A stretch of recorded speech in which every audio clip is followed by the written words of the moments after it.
आज middle east की जियो politics में बहुत बड़ा बदलाव आया। सीरिया की कैपिटल दमिश्क जो कि इस्लाम का गढ़ रहा, मोहम्मद साहब के इंतकाल के बाद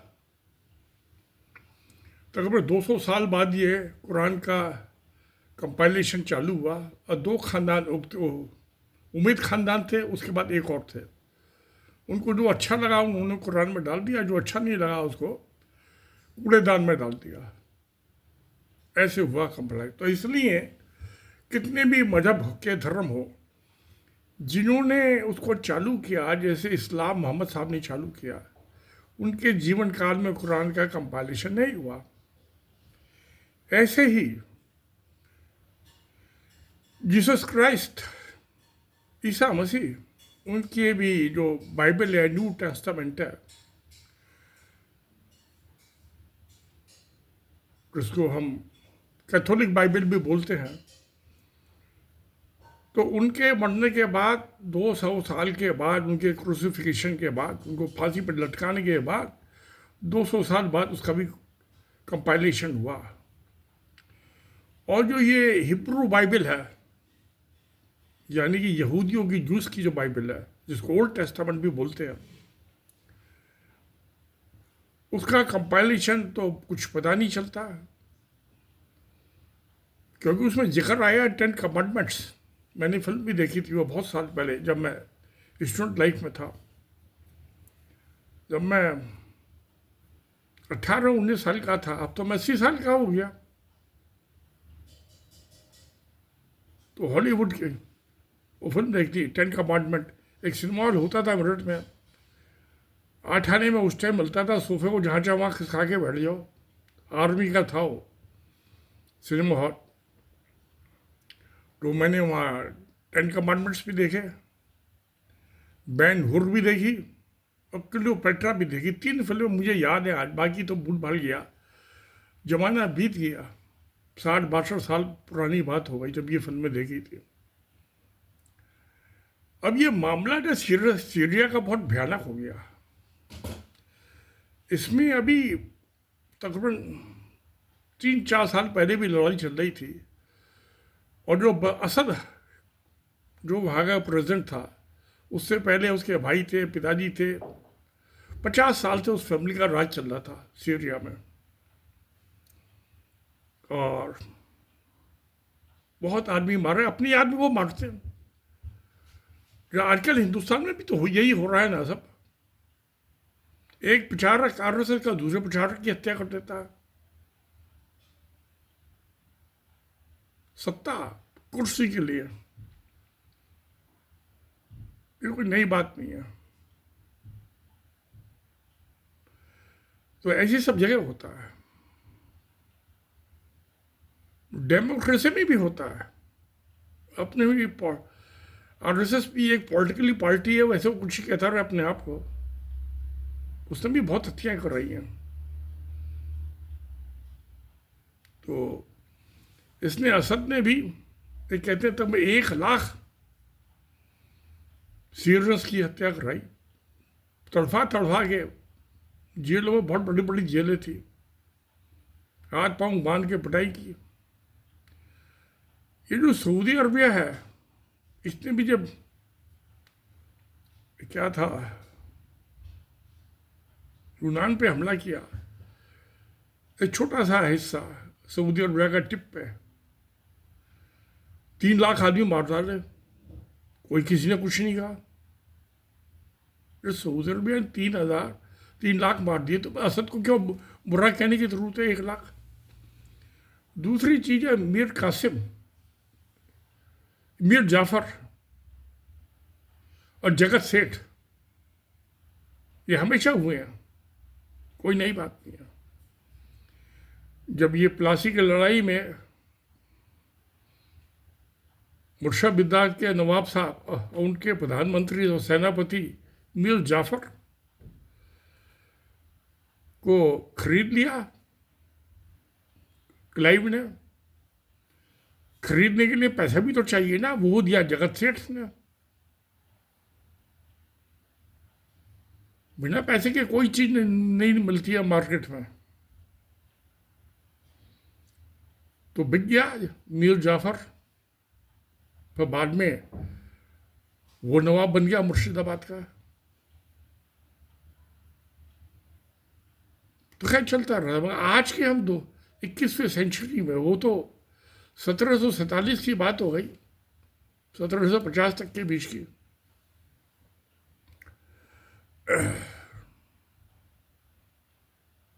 अब क्या हुआ कि लड़ाई हुई। अमेरिका जो थे, ये इस्लामिक एक ग्रुप है, कुछ बदमाशों के गुंडों के, उनको सपोर्ट कर रहा था। इजिप्ट का कई, लीबिया का, इजिप्ट का कई सरकारों को तख्ते पलट दिए। सद्दाम हुसैन का भी तख्ता पलट दिया, लीबिया के गद्दाफी का भी तख्ता पलट दिया, सबको मौत के खाट सुला दिया। अब ये असद जो है, इसका पता नहीं। कोई कह रहे हैं कि ये 3 दिन पहले रशिया चला गया था, कुछ कह रहे हैं इसका आज ये भाग रहा था, इसका जो प्लेन था वो क्रैश हो गया। क्या पता चल जाएगा 2-4 दिन में, प्लेन क्रैश हो गया या मॉस्को चला गया वो। अब जो ये बदमाश से पहले भी जो डीप स्टेट है, जब भी हमारे ट्रम्प साहब जब दोबारा इलेक्ट हुए हैं यूएस के प्रेसिडेंट, इससे जो पहली दफ़े हुए थे उस जमाने में, वो सपोर्ट कर रहे थे उन्हें। मगर रशिया और ईरान और उसके दुमछल्ले, वो सपोर्ट कर रहे थे असद को। वक्त बदला, हवा बदली, आसमान तो वही रहा, जमीन भी वही रही, फिजा बदल गई। तो अब हमने तो खैर कुछ करना कराना नहीं है। अब मैं तो बुढ़ा आदमी हो गया। लोग बात कहते हैं बुढ़ा, मगर मेरा दिल और दिमाग अभी भी तरोताज़ा, एक 17-18 साल के छोकरे जैसा। हाँ, बॉडी जो है, फिजिकल बॉडी है, ये तो नश्वर है ना, और इसमें मेरी जान अटकी हुई है। तो खैर, अब आज उन बदमाशों का, गुंडों का राज हो गया दमिश्क पे। क्यों हो गया? वो 5 साल पहले क्यों नहीं होगा सका था? सवाल ये है। जमीन वही है, इंसान वही है, हवा वही है, और सीरिया में अमेरिकन भी आर्मी के अड्डे थे, एयरफोर्स के, रशिया के भी थे, अमेरिका के भी थे। 2 हाथियों के बीच में घास कुचली गई। तो मामला अब क्या हुआ कि अब की दफ़े ये क्यों कामयाब हो गया अमेरिकन डीप स्टेट, और 5 साल पहले क्यों नहीं हो पाई थी? क्या हवा बदल गई, फिजा क्या बदल गई, उसमें क्या बदल गया? कुछ नहीं बदला। सिर्फ फ़र्क यह हुआ कि 2 साल से रशिया जो था यूक्रेन में अटका पड़ा है, ना खा पा रहा है ना बोल पा रहा है। 6 लाख आदमी मर गए रशियन फौज के, पैसा भी बर्बाद हुआ। तो वो यूक्रेन में पहले अपनी पॉलिसी चलाई या सीरिया की मदद कर रहे हैं? वहाँ फौज भेजने की हालत में नहीं था। दूसरा था उसका ईरान बैकर, और हिजबुल्लाह जो उसके दमछल्ले हैं।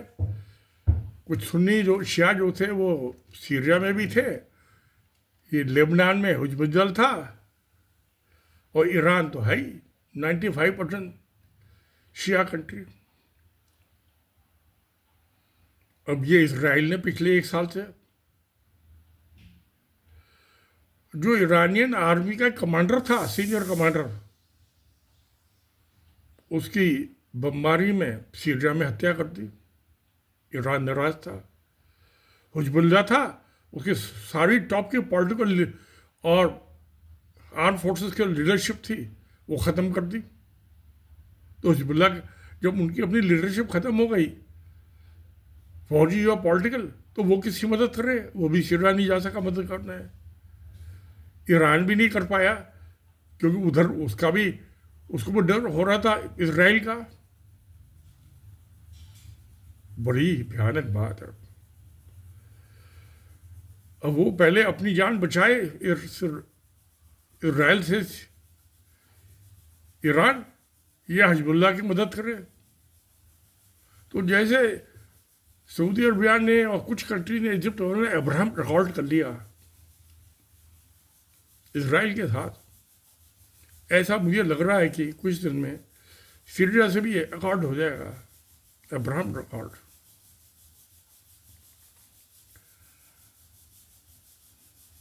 चलो अच्छा बात है, समझौता हो जाए, शांति हो जाए, यही होना चाहिए, और क्या होना चाहिए। ये खैर यहाँ तो जो होता रहेगा। अब क्या, अब मेरी जो निगाह में है वो है ये कुर्द। वो कुर्दिस्तान की बड़ी पुरानी डिमांड है। ये Kurd, they are very good fighters. जो मोहम्मद बिन कासिम 712 में सिंध के राजा दाहिर को हरा के, और जो आज के गुजरात का सौराष्ट्र का इलाका, ये भी इस तक पे उसका कब्जा हो गया था, वो भी कुर्द था। और जो ये रबल्स है आज जिसको बोल रहे हैं हम बागी, ये भी सब कुर्द है। ये टर्की में भी कर रहे हैं, इराक में भी कर रहे हैं, ईरान में भी कर रहे हैं, सीरिया में भी। ये सारे इलाके जो कुर्द उसमें बटे हुए हैं, एक जगह नहीं है। अब भाई अगर जो कुर्दिस्तान बना दो, इराक में तो जो था, जो नॉर्दर्न इराक का इलाका जहाँ पे सदाम हुसैन के मरने के बाद, तो वहाँ पे एक उन्होंने ऑटोनॉमस रीजन बता दी कुर्दों के लिए, क्योंकि वहाँ क्रूड ऑयल भी मिल गया ज़मीन के नीचे, इकोनॉमिक हालत अच्छी है। और बाकी इराक कह रहे भाई इसमें से कुछ हिस्सा मैं भी दे दो। क्या करेंगे, देंगे नहीं देंगे कुछ पता नहीं। अमेरिका कहेंगे तो दे देंगे, मना कर देगा तो नहीं देंगे। अब जो इराक में भी जो बसरा वर्ग का इलाका है, ये सुन्नी मेजोरिटी इलाका है। हमारे हिंदुस्तान के तो बसरा से यहाँ के आदमी तो बहुत अच्छे ताल्लुकात रहे, व्यापार के लिए आते जाते थे, वेस्टर्न कोर्ट से, गुजरात से, महाराष्ट्र से, अच्छे ताल्लुकात, दोस्ताना इराकियों से।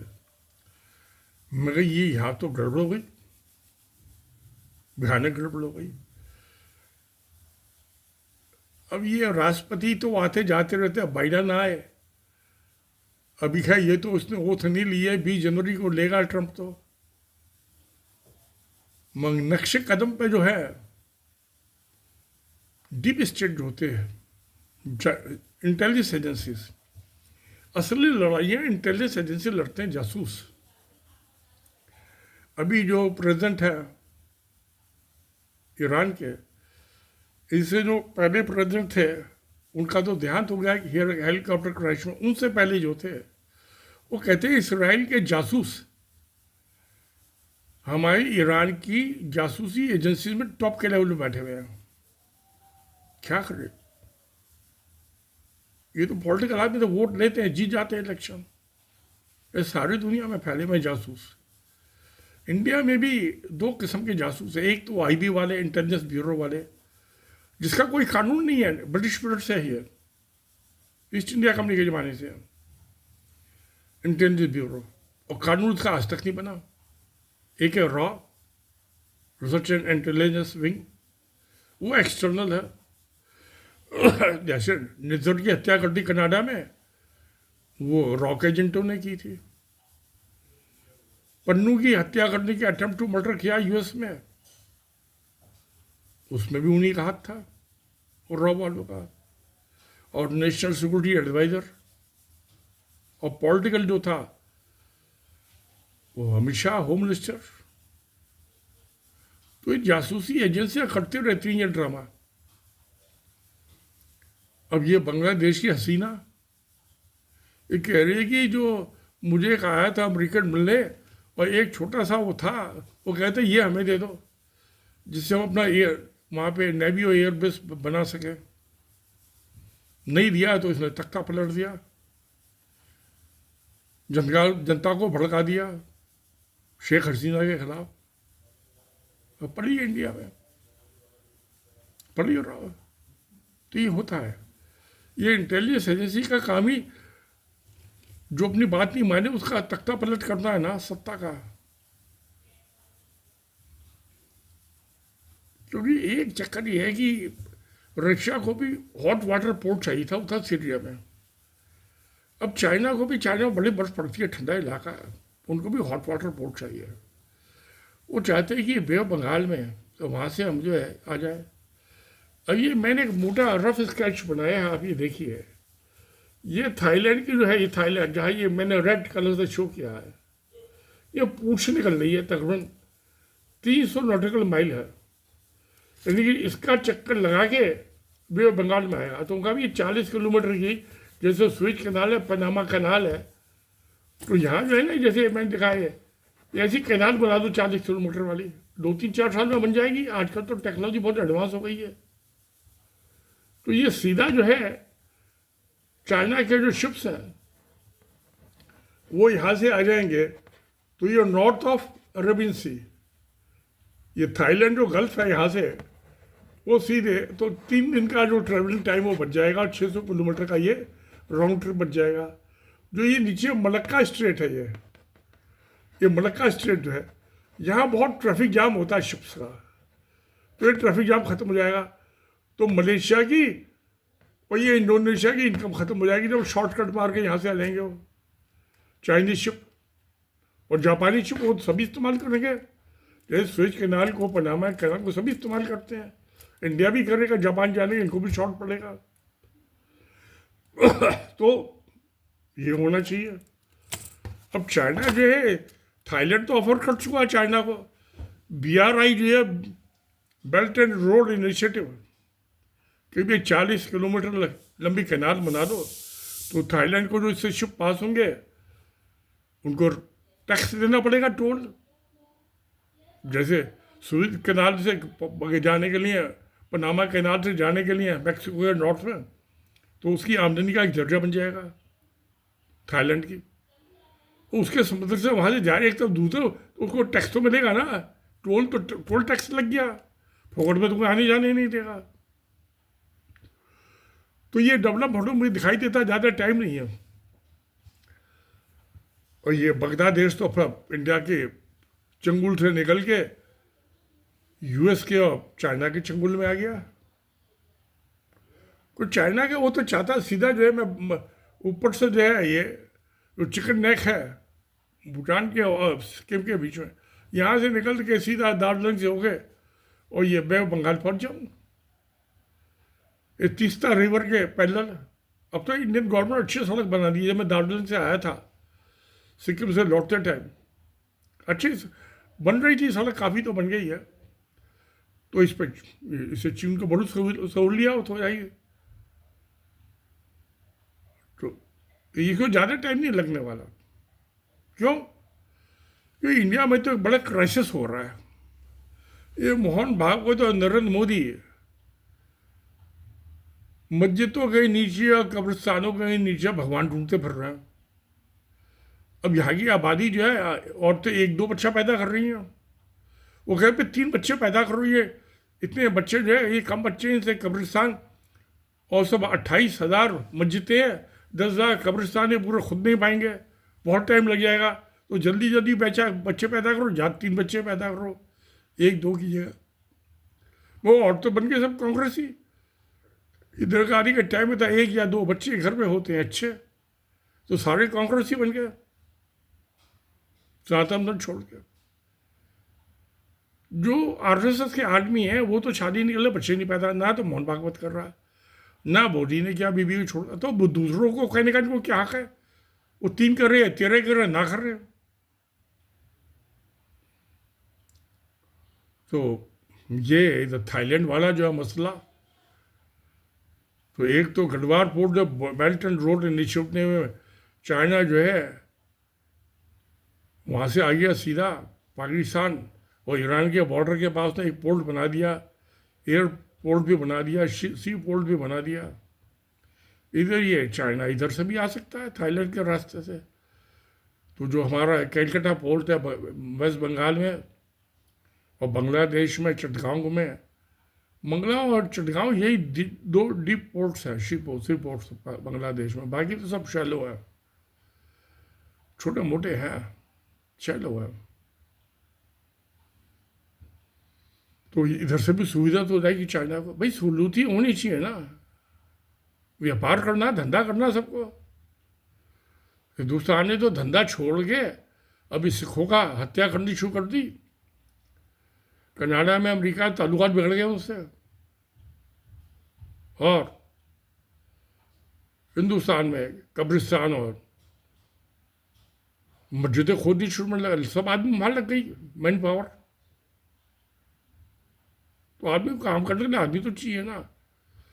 तो अभी क्या 3 बच्चे पैदा हो गए, बच्चे पैदा ही तो करेंगे नहीं कोई। कभी पहले तुमने तो किया नहीं बच्चा, और मुझसे कहती हो तुम 3 बच्चे कर रहे हो, बाहर में जाओ तो ऐसी तैसी तुम्हारी, मैं तो नहीं करती, मैं शादी नहीं करूँगी। तुमने तो बिना शादी किए, बिना बच्चे पैसा ऐसे पास पड़ोसनों से काम चला लिया। मैं तो शादी शुदा हूँ, मैं तुम्हारे जैसे बदमाश थोड़ा ना हूँ, लूज करेक्टर की। तो अभी ये जो इसका सीरिया में जो कोलैप्स हो गया, अच्छा वो मजे का, वो जो प्रधानमंत्री है उसका, वो मजे से ऑफिस में बैठा कहता आ जाओ बातचीत कर लो, हैंड ओवर कर देता हूँ।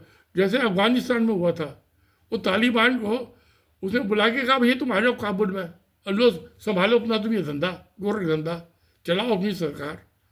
वही हुआ सीरिया में भी, सिमिलर। प्राइम मिनिस्टर कहते भैया आ जाओ, मैं तो कॉफ़ी पी रहा हूँ, तुम भी आके पियो कॉफ़ी, ले लो सकता, मैंने क्या खा नहीं सकता। तो ये पॉलिटिकल गेम चल रहा है सब। इधर ये थाईलैंड का, ये बेल्ट एंड रोड इनिशिएटिव का थाईलैंड ऑफर कर ही चुका, चाइना की मर्जी है, जब चाहे तब कर ले। पैसा बहुत है चाइना के पास, अपने पैसे से खुदाई कर देगा। जो खुदा इन्वेस्टमेंट करेगा तो इन्वेस्टमेंट का रिटर्न भी तो होना चाहिए ना, रिटर्न ऑन इन्वेस्टमेंट। तो आधा पैसा चाइना लेगा, आधा थाईलैंड को देगा, जो भी उनका एग्रीमेंट होगा, आधा हो चौथाई हो। मगर जो उस पर कंट्रोल रहेगा एडमिनिस्ट्रेशन, वो थाईलैंड को नहीं देगा, चाइना वो अपने पास में रखेगा। जैसे ईस्ट इंडिया कंपनी करती थी, एक जो होती, जो फौज होती थी राजाओं की, तो उसका खर्चा तो देती थी वो राजा, जो वो राजा नवाब होते थे, और उसका कमांडर जो होता था वो ब्रिटिश होता था, रेजिडेंट। वो फौज उसका कहना मानती थी और राजा के अंडर में नहीं थी। वो पैसा लेने के, तनख्वाह लेने के लिए तो वो थी। नतीजा ईस्ट इंडिया कंपनी पूरे इंडिया में रूल कर गई, 500 रियासतों में 500 रेजिडेंट हो गए। आज भी इंडियन आर्मी में जैसे सिख रेजिमेंट है, सिख LI है, लाइट इन्फेंट्री, और पंजाब रेजिमेंट है। तो जो पंजाब रेजिमेंट का जो फाइटिंग यूनिट होती है सबसे छोटी, वो होती है बटालियन। तो बटालियन कमांडर जो होगा पंजाब रेजिमेंट का सिख होगा, और सिख रेजिमेंट का बटालियन कमांडर जो है वो लेफ्टिनेंट कर्नल या कर्नल, वो पंजाबी होगा। विश्वास नहीं करती थी सिंधा कभी, किसी का नहीं किया।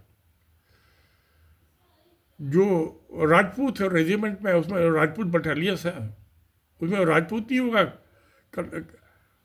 जो कमांडर बटालियन का।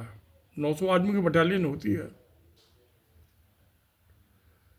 उसमें कुछ तो नाई है, धोबी है, मोची है, पंडित है, वो होते हैं। तो जो फाइटर्स होते हैं वो तो कोई खानसामा है, खाना बनाने वाला है, कुक है। तो 900 में वो 800, 750, 800 आदमी फाइटर होते हैं बटालियन में, एक्चुअल जो होते हैं। और एक बटालियन को अगर जो लड़ाई होती है, तो जब मुझे ट्रेनिंग मिली थी, तो 3 गुनी फोर्स चाहिए, 3 टाइम्स। अगर जो एक बटालियन है तो उसको जीतने के लिए 3 तरफ से घेरने के लिए 3 बटालियन चाहिए। चौथी साइड से नहीं लगाते, चौथी साइड अगर चारों तरफ से हिले तो मारामारी हो जाएगी, जैसे करबला में हुई थी। एक साइड उसको, दुश्मन को भागने के लिए छोड़ देते हैं, 3 साइड से घेरते हैं। ये है फाइटिंग का, बैटलफील्ड का परमानेंट पॉलिसी, जो ईस्ट इंडिया कंपनी के ज़माने से आज तक चल रही है, पिछले 200 साल से। आज भी वो पॉलिसी है। अब 1956 तक लासा में 2 बटालियंस होती थी इंडियन आर्मी की, और एक ब्रिगेडियर होता था उसके ऊपर। 1956 में सब वापिस आ गए। जो तिब्बत का टेलीकॉम जो सिस्टम था वो कलकत्ते सर्कल के अंडर आता था। डाक, चिट्ठी, टेलीग्राम, वो सब कलकत्ता सर्कल से चलता था। वो सब इंडियन अप्लाई होते थे तिब्बत में। जब इंडियन आर्मी के बटालियन आ गए, ब्रिगेडियर साहब आ गए, टेलीग्राम सिस्टम जो शब्द छोड़ के आ गए वहाँ पर इंफ्रास्ट्रक्चर, तो दलाई लामा क्या करते, वो उनके लिए था, बचाने के लिए। वो भी बेचारे आ गए हिंदुस्तान में। अब धर्मशाला में, हिमाचल प्रदेश में बैठे हुए हैं, शांतिपूर्वक पूजा पाठ कर रहे हैं अपना। तो मुझे लग रहा है इसको, मोदी को अच्छी अकलबंदी यही है कि मस्जिद और कब्रिस्तान खुदाई बंद करके वहाँ भगवान ना ढूंढना करके अपने दिल को खोल के देखना। खोदने की भी ज़रूरत नहीं है। दिल खोदने में तो हत्या हो जाएगी, मौत हो जाएगी, खुदकशी। छाक के देख ले कुर्ते के बटन, तो भगवान वहीं मिल जाएंगे। भगवान तो अंतर्यामी है, जैसे मैं अंतर्यामी हो गया। आप ये मेरा वीडियो दुनिया में कहीं भी देख सकते हो। आप अमेरिका में भी देख सकते हो, इंग्लैंड में भी देख सकते हो। मेरे छोटे भाई के दामाद आए थे दिल्ली, मुलाकात हुई उनसे, तो कहा कल मैं आपका देखो ये वीडियो देख रहा हूँ। वो यूएस में है, मास्टर कार्ड में वाइस प्रेसिडेंट है एशिया पैसिफिक के। तो उन्होंने मेरा वीडियो अपने मोबाइल पे दिखा दिया। यूएस में बैठे देखते रहते हैं। तो मैं भी अंतर्यामी हो गया ना। भगवान को तो आप वीडियो पे देख नहीं सकते, वो मुझे तो देख सकते हो ना आप। भगवान तो निरंकार है, मैं तो निरंकार हूँ, मेरी तो बॉडी है। आवाज में भगवान की आवाज़ नहीं आती। तो ये सीड्रा में आज बहुत बड़ा कांड हो गया। अब मैं जाता हूँ उसको पीछे 3,500 साल पहले, जो मोसेस, जो पहले मसीहा थे, जिनको कुरान में मूसा कहा गया है, वो इजिप्ट से चले, पिरामिड बनते थे। उनके कब आदमी जो थे उन पर बड़े अत्याचार होते थे, पत्थर तोड़ तोड़ के बड़े बड़े पिरामिड बनाने पड़ते थे। एक डेड बॉडी को रखने के लिए जो फ़ैरो होते थे वहाँ, उनके जो किंग होते थे फ़ैरो, उनके बड़ा पिरामिड बन गया। छोटे मोटे वो उनके लिए छोटे बन गए। ऐसे दिल्ली में भी है आज, यही देख, आप आज भी देख सकते हो। मैं जो नेहरू स्टेडियम है, जवाहरलाल नेहरू स्टेडियम, मैं वहाँ कई दफ़ा जाता था। ये director general income tax, criminal investigation intelligence office होता था।